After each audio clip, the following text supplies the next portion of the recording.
I wanted to work on one of my little minis here. These were started in a very tiny 4-inch hoop. You can kind of see the circle around them.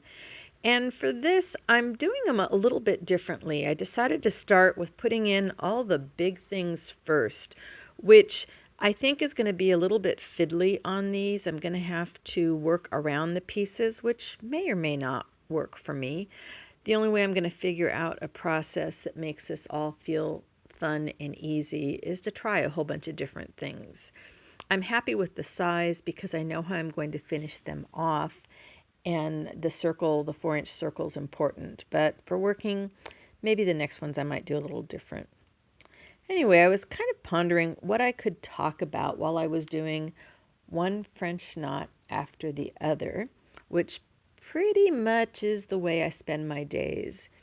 And I was thinking about why this stitch? What is it about this stitch that calls to me? I mean, there are hundreds of embroidery stitches, and I could use a gazillion different ones in each project, but there's something about the French knot that calls to me.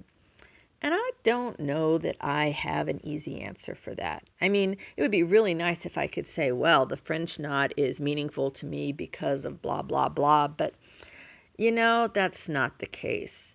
Especially since for a long time I thought I was doing them wrong. That was probably when little Miss Perfectionist was sitting next to me in the car. And, she used to try and drive a lot. And then I moved her to the back seat. And not too long ago, I dropped her off alongside the road. And knock on wood, so far she hasn't found her way back to me yet. So I think one of the things that I really like about French knots is many things look really nice when you mass them together. So a mass of knots looks really cool. You have a whole bunch of them together and you get like this impact. And I like that I can do them on the flat, and I'm going to get this just kind of like a flat grassy hill type of an effect. But then I can mold them into something else as well by putting different layers underneath it, whether it's layers of felt or fiberfill or just other fabric. They seem to be rather versatile to me. They're also, at least in my book, very forgiving. I don't have to do perfect French knots. I can't do perfect any kind of stitch, and I have finally given up even trying, because you know what? Perfect puts way too much pressure on me. And my husband and I like to say when we'll see somebody doing something that looks kind of dangerous, would you do that? And we usually say no, unless somebody was holding a gun to my head or your head and I had to do it to save you. Maybe I could do French knots if somebody in perfect form, if somebody was holding a gun to my head, but not for as much of ground that I like to cover. So, no more perfection. And boy, is that freeing, because what I discovered when I let go of that idea of making the perfect French knot is that the irregularity of the French knots that I created allowed for a more organic form of my landscape to come into being. So it was like by giving up, I got better.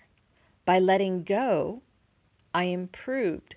By not worrying so much, it got more fun. And if you've watched many of my videos before, you will understand that for me, making art is a way of making joy. That's all it is for me, because who doesn't need more joy in their life? And it doesn't mean that you have to make a piece of art that you're going to sell. It doesn't mean that you're going to make a piece of art and it's going to be a gift or something you're going to donate for a fundraiser.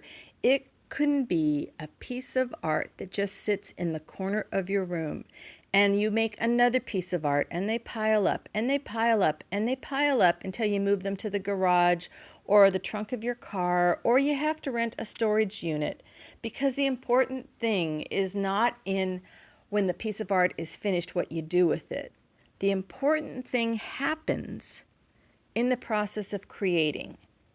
You're not holding your art up against anybody else and saying, mine looks like this and somebody else's look like that. You just need to lose yourself in the process of creating, and you know what happens? Joy. Joy happens.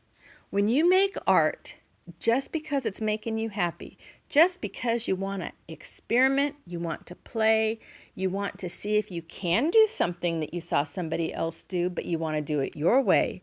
When you make art like that, the world opens up and you find that you have the ability to make more art, which means you can make more joy, which means you can share more joy with the rest of the world.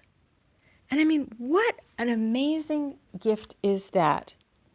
By creating your own art because it makes you happy, you can share your art, your process, and your joy with the world, and maybe somebody else is going to go out there and make their art and make somebody else happy too. That's all I want. More joy in the world, more sharing, more supporting of one another. So if I can give you any wish for your coming year, how about you just go out there, make your own kind of art, make it your way, just because it makes you happy. That's all.